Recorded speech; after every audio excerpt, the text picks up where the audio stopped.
Good morning, everyone, and happy Father's Day and happy Grandfather's Day to those of you who made it to that far. Somebody said to me once, what's the point in being a parent? And then they answered the question, said, so you can become a grandparent. And it's true, you know, when you're a parent, sometimes it's a lot of sleepless nights, a lot of worries, etc., etc. And when you become a grandparent, you get you're more relaxed, you're more comfortable in your own skin, not so worried, not so stressed out, because people bang their knees, and that's just the way it is. And about a year ago, we went to Ruth and I were invited to a barbecue with our neighbours, and they're all about our generation, a little bit older, I guess, some of them. And it just so happened that sort of chatting about this, that, and the other. It just so happened none of them had grandchildren. They'd all had children, but none of them had grandchildren. There's a sense of something was missing, a sense of disappointment. And I could really feel that. It's so important to, for people to have children and to have grandchildren. So those of you who haven't got to that stage yet, think about it. What the greatest joy you can bring to your parents is actually to give them grandchildren. Okay, so what's going to talk about that? So it's the first reading, first slide. Okay, so the title is Living in the Direct Dominion. And sometimes you think, well, that's sort of something unobtainable. Oh, you have to be perfect to enter the direct dominion. And whoever entered the direct dominion of God, whoever became one with God, apart from Jesus and true parents. And this is just like sort of a dream which is never going to be obtained. But anyway, it's worth having a look at, see what it says in the book. Human beings abide in the realm of direct dominion when, as subject partner and object partner, they unite in the love of God to form a four-position foundation, become one in heart with God. In this realm, they freely and fully share love and beauty according to the will of the subject partner, thus realizing the purpose of goodness. And the realm of direct dominion is the realm of perfection. It's essential for the fulfillment of the purpose of creation. And so there, it got that word in there, perfection. And sometimes we think, well, is perfection something which is unobtainable? Which, of course, in the meaning of the English word, perfection is unobtainable. There's no such thing as a perfect essay, I was always told at school, or a perfect picture. There's always some imperfection there, because the world we're living in is a world of imperfection. So that's a problem using that word. And so it's better to use the word completion. And so we got there, subject partner, object partner. That's our mind and body to start with. You just feel comfortable in your own skin. When you're young, often we don't. We're worried about the shape of our nose or the size of our muscles or whatever it is. And as you get older, you tend to become more comfortable in your own skin, more, mind-body united, more mind-body unity. And same when you're dancing and you've got good mind-body unity there, you can really feel this incredible joy and ecstasy that comes through that. And if it's doing it, dancing together with God, singing together with God, eating together with God, doing all these things together with God, it can be something incredibly meaningful and joyful, sharing this love and beauty. And of course also the relationship between a husband and wife and parents and children. So this is basically living in direct dominion. It's living in a realm where one is one in heart with God. So I'll have a look at that and see what it means a bit more.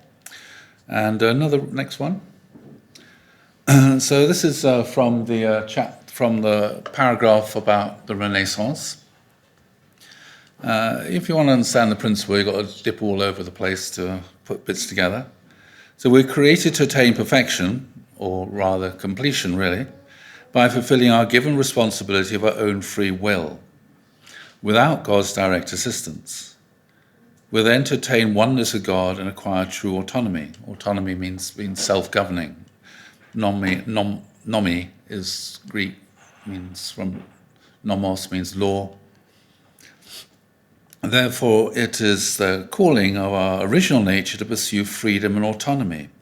A person of perfect character understands the will of God and puts it into practice through his own insight and reason without the need to rely on revelations from God. Hence, it's only natural that we pursue reason and understanding. And again, it's the realm of perfection, or the realm of completion, and that's what I want to explore a bit now. I always find the best way to illustrate something, the principle, is through a story. Because really the principle is abstracted from all kinds of stories, and where the stories that you can find, where the stories that Father read from which he discovered the principle. What's the book? The Bible. Father read the Bible over and over and over again. And from that he discovered the principles. And so there's this story then, which I want to look at, to illustrate this idea of direct dominion. And do you want to... Okay, and this is a quote from the Bible, book of Esther. And who knows but that you have come to your royal position for such a time as this. Can you have the next one, please? So I wanted to... anyways, the story... The book of Esther is one of the stories in the Bible, and it's not one that Christians read very often, I don't think. It's one that Jews read once a year. And it's a very interesting story, and sometimes some Christians say, why is this story in the Bible? Because it doesn't mention God. And because it doesn't mention God, that's why it's so significant, actually. So this is the time of this... during the king of Persia, when the Jews have been taken off into captivity in Babylon by the Babylonians, and then the Persians rose up and they defeated the Babylonians and created the Persian Empire. And there was one king there, called the king of Persia, called Xerxes, and he tried to invade Greece, and there was that big battle at Marathon. And anyway, in the Bible his name is Ahasuerus. Anyway, so Ahasuerus, he was married, he had a wife who was the queen, and for various reasons she lost her position as being the queen, and then he appointed someone called Haman to be his prime minister. And there was somebody called Mordecai. So Mordecai lived in the city, and he was a Jew, and he was a courtier, quite well known in the city, and he had a niece who had orphaned, and so he adopted her as his own child, and her name was Esther. Anyway, so one day, after the king was displeased with his queen, Vashti, and so he dismissed her, and then he was looking for somebody else to become a queen, and so he was suggested he could interview all the young women in the country. And so they were all brought in front of him, and it so happened that Esther was the one who pleased him the most.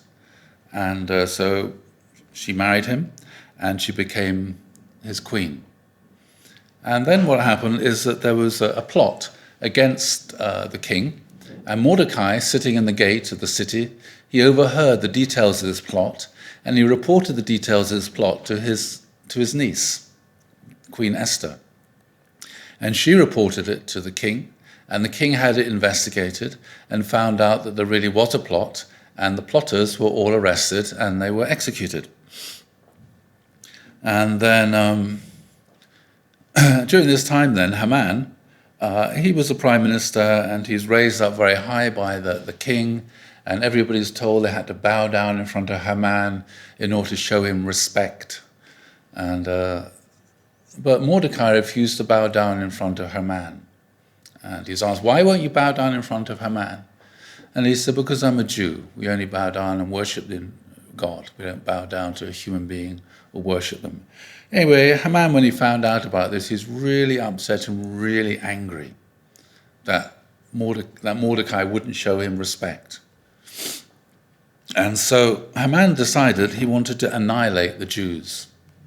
And so he went to speak to the king and said to the king, Your Majesty, there's a people in your kingdom who refuse to acknowledge and follow your laws because they're following what they think is a higher law, the law of God. So I want to, they might be a threat to you, So I want to, will you give me permission to have them all exterminated and annihilated on a particular day? And so the king said, okay, that's fine. And then when Mordecai heard about this, he was obviously distressed and distraught. And he put on sackcloth and ashes, and all the Jews in the city and in the other cities as well, they were so distraught about this, because it's very clear that on a particular day, in about a year's time, they're all going to be put to death by the authorities. And so when Esther heard about her uncle walking around in sackcloth and ashes, she was very upset, and so she sent him some nice clothes to wear, but he refused to wear them. And then she said, why? And then Mordecai said, well, these, this is the instructions that have been given out for all the Jews in the kingdom to be put to death. And of course, because you're a Jew, that'll include you too. And so Esther said, well, I can't do anything. And then Mordecai said, well, who knows, but you have come to your royal position for such a time as this. In other words, well, maybe the reason why you became the queen is maybe because you could do something about this. And so Esther said, okay, I'll see what I can do. But if I go in front of the king without being invited, the law is that I can be put to death. But I will take that risk. But I just ask that all of you, all the Jews in the community, that all pray and fast for 3 days. And I'll do the same as well. So Esther and Mordecai and all the other Jews, they all fasted and prayed for 3 days. And after 3 days, Esther dressed herself up and she went in front of the king. And then the king, when he saw her, he was happy to see her. And so he allowed her to come into his presence. If he hadn't been happy to see her, then she quite possibly would have been put to death. That's just the way it worked in those days. Anyway, so she went in front of and spoke to her husband, the king, and said to the king, and the king said, what would you like? I'll give you anything you want, up to half my kingdom. And the queen said, I just want you and Haman to come to dinner with me next week, or in a few days' time, whenever it was. That's all. And so the king and Haman came to dinner with the queen, and Haman felt really honored because the queen had invited him to dinner with the king. And the king said, what else do you want? And she said, I want you to come to dinner with me again, and with Haman again. And then the king then was wondering why did the queen invite Haman and me to come to dinner? And then then the king that night, he was unable to sleep. And he couldn't get to sleep. And so he said to one of his servants, come and bring and read the Royal Chronicle to me. Tell me about, just basically reading the newspaper to me, what's been going on recently. Anyway, so the servant came along, was reading the chronicles about the things that have been going on. And one of the things that he started reading was about this plot to assassinate the king. And when the king heard this, he asked the servant what reward was given to the person who exposed the plot. And the servant said, no reward whatsoever. And so the king said, oh, who was it? Oh, Mordecai. Okay, he should be given some great honor in that way. Anyway, so that's what happened. Anyway, so they came around for dinner, and then Esther then told the king what was going on, and the king was upset and angry about this, things that was going on. And then the king stormed out of the room, and then Haman then realized his own situation became very perilous because he was trying to kill Mordecai, who had saved the king's life. And then Haman then he approached the queen and on the couch where she was sitting, and the king came back in and was really upset and angry because it looked like Haman was trying to violate the queen. Anyway, so the whole plot then was exposed, and the king said, "Okay, the Jews will be saved. They can't be. They can. All the people want to kill the Jews. The Jews have permission to go and kill them instead." Then the Mordecai then becomes a prime minister. But in this whole thing then, God isn't mentioned. God doesn't occur in this story. So you might wonder, what's going on here? Why is this story here? Well, one of the things which I notice, as you will know yourself, when we teach the principle, we talk about the Old Testament age, the New Testament age, the completed Testament age, and then on top of that, then there's entry in direct dominion. People often think, well, the Old Testament age, this is the age of law, where you just have to follow God's instructions. And it wasn't until, and you can't get from the Old Testament age into the completed Testament age, or even let alone into direct dominion. Whereas what's so interesting about this story here, this is a story about somebody who's living in the direct dominion. Esther is living in the direct dominion of God. So, a person so instead of perfect character, there's a person of mature character, understands the will of God, and puts it into practice through his own insight and reason, without need to rely on revelation from God. So neither Mordecai nor Esther were relying upon revelation from God as to what they should do. It was up to them to try and work it out for themselves. So Mordecai, when he realized the reality of the situation, there was no prophet in those days. Sometimes people wonder, well, the age of prophecy finishes with Malachi. From that time, there are no prophets bringing God's message. The question is, well, why? Well, because everything that needed to be known was already revealed. Now it's just time for people to act upon everything that had been revealed and to take responsibility for their lives and to work things out using their own understanding and reason. So there is no prophet who comes along to save the Jews from this particular situation. Mordecai realizes what's going on, and he has to decide what is he going to do. Then he speaks to his niece, Esther, and says to her, not God put you here in this position, but maybe you've come to this position for such a time as this. Yeah, maybe and then Esther then has to work out for herself what to do. Mordecai doesn't tell her, oh, this is what you should do.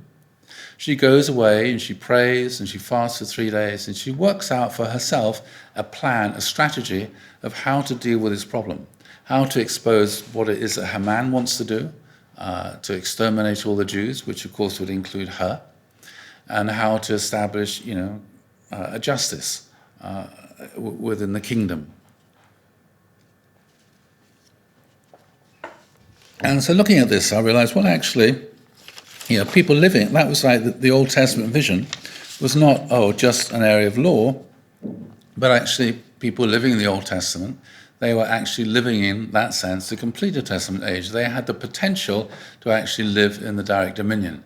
So this story then is an illustration of what do you do when there is no prophet? What do you do when God isn't telling you what to do? What do you do?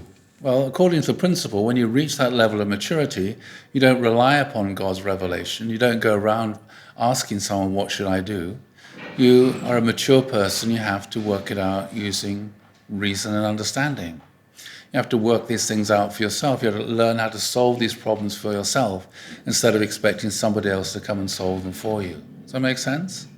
So, when you think about it, as a parent, do you want your children to always ask you what to do? Well, obviously when they're very, very young, yes. But as they're getting older, you expect them to learn so that instead of asking you what to do, they already know what to do. They've asked you, this is what you should do. A carpenter came around fixing some things in our house. And he said when he was an apprentice carpenter, he had a master carpenter from whom he was learning. And if he didn't know what to do, then he was going to ask the master carpenter what to do.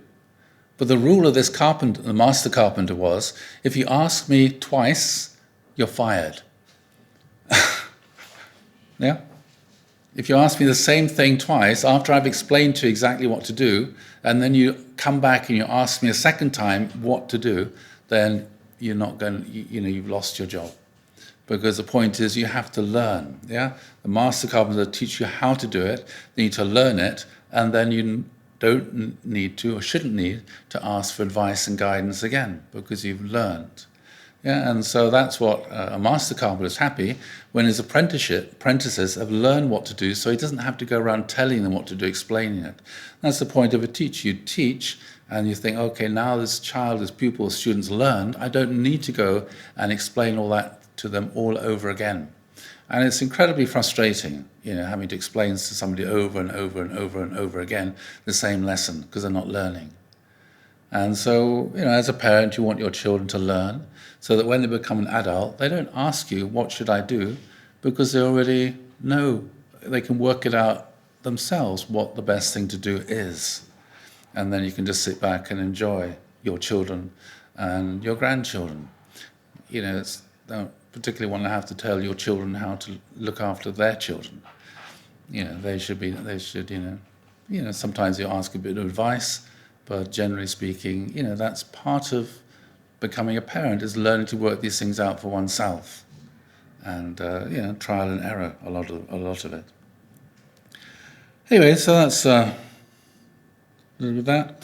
And so a lot of this then is to do with memory, to remember. And so so after this event with the book of Esther, then Jews never forgot that. So one of the Jewish festivals is called Purim, where they celebrate what happened with Esther, and they have a big wild time. Basically, it's a big party.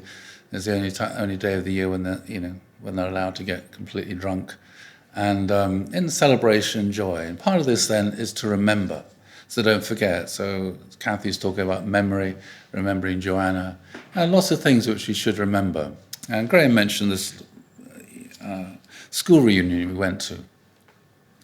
And it was nice then listening to the Bishop of Oxford was there because he was a contemporary, and he was sharing some of his experiences and to reminding us what it was like 50 years ago, what the school was like, how things have got better, how some things, some of us would say it got worse.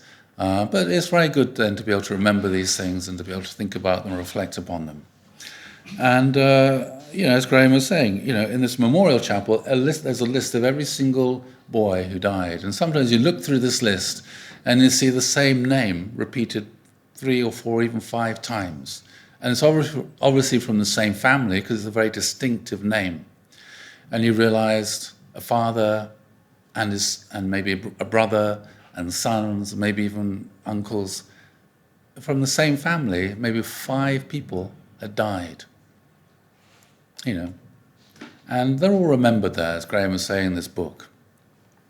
And it makes a difference. So, one of the people I was sitting next to, he was a contemporary of mine, a few years older, and he'd gone to live in a little village in Cornwall, and he sent his children to the local prep school, which is an independent primary school. Anyway, the school got into difficulties, and so he ended up becoming, he was a parent, but they said, oh, can you step in and just become an interim headmaster, head teacher? Anyway, it just so happened this independent school is reaching its 100th anniversary, and they're in a bit of dire straits. So they thought, okay, let's put on an event to celebrate the school being around for 100 years. And so they went there and they looked, and they had a record of every single child who'd ever been to that school was there in the records. And so they invited a person to come who was 105 years old, who'd been there in 1920 when the school was established. And he came and talked about his memories of the school, almost 100 years before. Well, no, it would have been, 90 years before, because the celebration was about 10 years ago. And so that was really interesting. And then, one of the farmers there in the village said, oh, the village school's much older. It's been there for 200 years. But then the village school didn't have any records of any of the children who'd been there. Whereas at the independent school, I don't know if anybody's been to these kind of schools, but you go there and on the walls is a record of every single child who went to the school, or every single headmaster, or every single head of school. They have these boards there. It's like you go to a golf club. Anybody been to a golf club, apart from Graham? Has a list of all the people who won the golf competition that year. A list of all the people who are the chairman of the golf club. If you go to many Church of England parish churches, again, they always have a board there of all the people who have been the priests, sometimes going back 1,000 years. It's a list of every single person that's been there, served that parish, or been the church warden. And so I remember going to the church which I grew up in, Church of England, and there, some years ago, and there on the board was my father's name, because he'd been a church warden. And so it's very important then, this sense of memory, this sense of continuity, this sense of acknowledging and respecting all the contributions that people have made over the years. And then when you realize that you're part of a story. You're part of a story, you have a background. Whereas at this village school, they had no history, they had no memory. And along with, if you lose your memory, what do you lose? You lose your sense of who you are. You lose your identity. Yeah? So our identity then is in many ways formed by all the memories that we have. And we think about and we remember these things. We start losing our memory. I've been losing my memory because I've got chemo brain. And you realize, you start losing your memory and you realize, oh, well, did you come to my house? Then you start wondering, well, what else have I forgotten? In other words, am I losing my marbles, losing my identity? And that's often what happens when a country, if you want to deprive a nation of their identity, you don't teach the history in school. It's largely what's happening in this country. Very little English history is taught in schools today because of an agenda by people on the far left to want to change the identity of Britain. And so you've got the whole most recent manifestation, this whole cancel culture. You're going to cancel people's history, you cancel their identity, and you leave them basically rootless, without any sense of who they are and how they should behave and how they should conduct themselves. So that's, God though God wants to remember everybody. Yeah. So that's, sometimes you read the Bible and you can see so-and-so begat, so-and-so begat, so-and-so begat, so-and-so, and you're reading it and it goes on forever and you think, what's the point? Why are all these people, what's all this begetting doing? Why are all these individuals' names there, even though there's no story connected to them, we know nothing about them? Because these are all people who, for whatever reason, participate in some sense in God's providence and their names are remembered. They're the ancestors of so-and-so, the ancestors of so-and-so. Yeah? So even though their story, their own personal individual life is not there, can't fit everything in, but at least their name is remembered. And it's so important then to remember people. And when I look at our own spiritual community, sometimes I wonder, about that. To what extent do we remember what our parents did, our grandparents did? To what extent do we recognize these things? To be honest, when I go into Lancaster Gate, it's a bit of a soulless place. There's no board there of all the national leaders. Who knows who Mr. Orme was? I do, and a few other people here do. Who knows who Mike Marshall was? A few people here, but nobody else. Or who the other national leaders were. All these things have been forgotten. We're losing our memory and we're losing a sense of identity, and then you lose the sense of all the things that people in the past did. Yeah? And we don't remember the foundation upon which we stand. Yeah? So a lot of people, they come to this country from all sorts of parts of the world, and they think, oh, we're going to enjoy this freedom. But no sense of, well, why has this country got so much freedom and democracy and justice and the rule of law and everything? Did God give it? Sometimes people say, oh, God bless Britain, or God bless America. It's Esther's story. The people who fought to create religious freedom and the rule of law in this country, there was no prophet. God didn't tell them what to do. They just felt, this is what I should do. The same in America. It's not that God blessed these countries and thought, oh, we're going to pick out America, and God didn't think, oh, I'm going to bless America, but I'm not going to bless Brazil or Argentina or these other countries or Russia.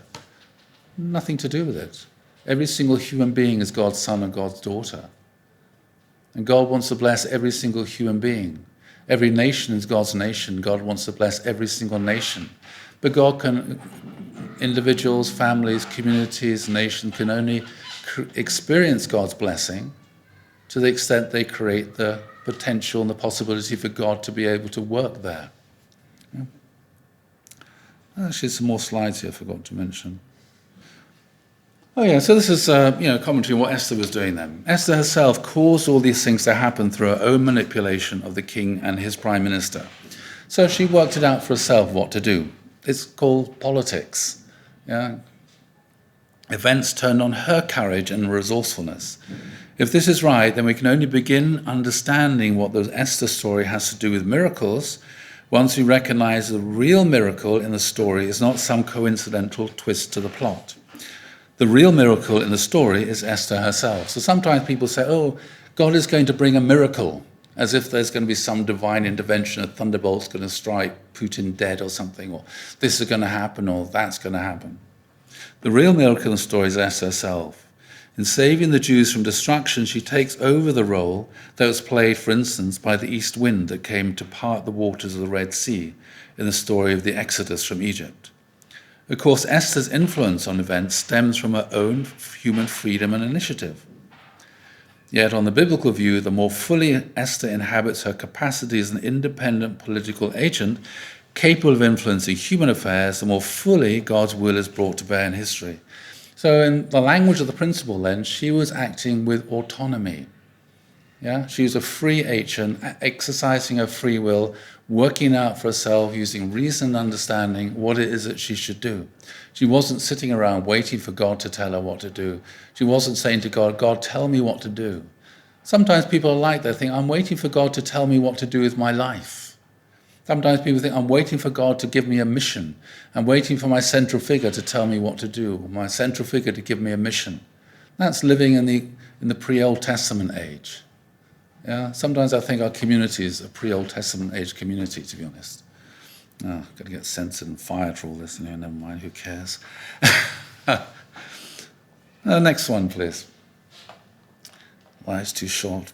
In turning aside from the road of complacency and cowardice, in facing down the fear that grips her, so you can imagine, she was risking her life to do this, in inventing and going forward with an audacious plan of her own devising, and in ultimately pulling it all off, Esther's own choices and actions, undertaken without any explicit command or instruction from God, make her the principal instrument of God's will in this story. In Esther, not behind, above, or in contrast to her, we see God's miraculous action in history, an action that aims towards the redemption of his people, and through them the redemption of the world. The entire concept of a covenant or alliance between God and man is constructed around the metaphor of a king in need of active assistance of his ministers, generals and allies. The character of God's project with his people thus requires their participation from its inception. God needs our help. So this is the sort of idea that actually God is working in Esther, not above Esther, telling her what to do, not alongside her, but just God was working through her and in her. And it's through this. And so if we think about ourselves, well, basically, Esther found herself in this position. But every single one of us finds ourselves in a particular position. Just that's our existential reality. We live in a particular house. We have particular neighbours, we may have a particular job, we may find ourselves in a particular bus stop or a particular place here or there. And in that particular moment, then we have to do whatever, we think is the right thing to do. So often we just wait for, we think, I don't have a mission. But actually, that is it. It's just to be there and to act in the circumstances we find ourselves in. In that sense, Father said, we're all messiahs. Yeah, one of the great things about Father, sometimes it irritates me when people ask me, do you believe Father is the Messiah? And I said, well, it's just an artifact of the English language. There's a difference in a Messiah and the. A and the. I believe Father's Messiah, and I believe I'm Messiah. And that's why Father said everybody is a tribal Messiah, and some people national Messiahs. He wanted to decentralize the sense of everyone needs to take responsibility, everybody needs to do what he does, not waiting around being told what to do by him, but everyone, we're all Messiahs. And we need to take the initiative, just like Esther was the Messiah. Yeah? She was the Messiah. She saved the Jews. Yeah? That's all it is. The Messiah is just the one who brings salvation. She is the Messiah. She is the female Messiah in the Bible because she saved the Jews from destruction, which is one of the jobs of the Messiah. Yeah? Interesting, isn't it, to think about it in these kind of terms. instead of people waiting, oh, when's God going to send the Messiah? Actually, it's an interesting story. There was one old rabbi said to all his disciples one day, he said, I just heard from God, the Messiah's in the world. And his disciples said, who is it? He said, I don't know, but he's here. And they said, well, how can we find him? And the rabbi said, I don't know, but the best thing to do is to go around and treat everybody as if they were the Messiah. And to learn from everyone and listen from everyone. And of course that means maybe you're and of course he said to his disciples, maybe you're the Messiah, maybe one of you's the Messiah.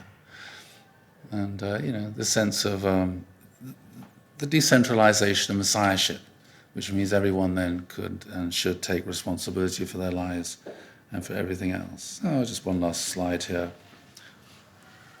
So this is where it comes up, Bible verse. However, if we see ourselves as sole responsible agents in history, it's too easy to imagine that we have taken God's place. That's what happens with the revolutionaries. Oh, we've got to go and seize control of the state, like the Bolsheviks. This is the mistake of so many utopians, I don't like utopians and idealists, and terrorists, who persuade themselves that if only human initiative could be pursued with sufficient energy, the entire fabric of the world could be reformed once and for all, here and now. People talk about this today, the Great Reset. You need to go and reconstruct and restructure the whole of society to conform to some ideal. And there are people who are engaged in that kind of project. But there are limits to what any human effort can achieve. Who knows, Mordecai tells Esther, whether it is not for such a time as this that you came into royalty. And this who knows means that we just don't know. We do not know whether our best endeavors will be in the end of those of Moses, who succeeds in awakening God from his silence and bringing redemption to Israel. It's an interesting idea there. Moses woke God up. And or those of Joseph, whose failure to deliver Israel doomed his people to centuries of bitter slavery. Again, it's another interpretation of the story of Joseph that, It is this utter ignorance about whether we will succeed in the end or whether political redemption will only come centuries from now that brings recognition of God's presence in our political lives today. Our contribution to the tapestry of history, as it will appear in a few years from now, may turn out to be important or insignificant. But in any case, the making of the tapestry as a whole is not in our hands.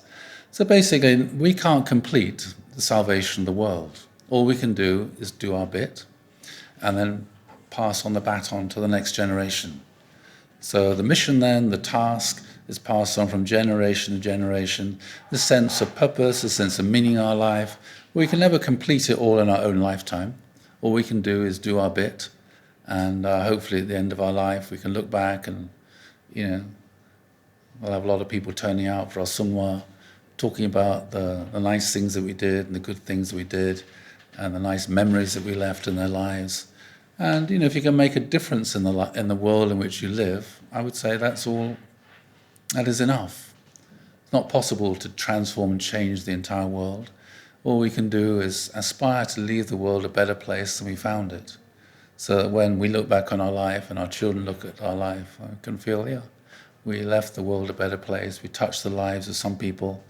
And that's basically, what Esther did. She found herself in this position.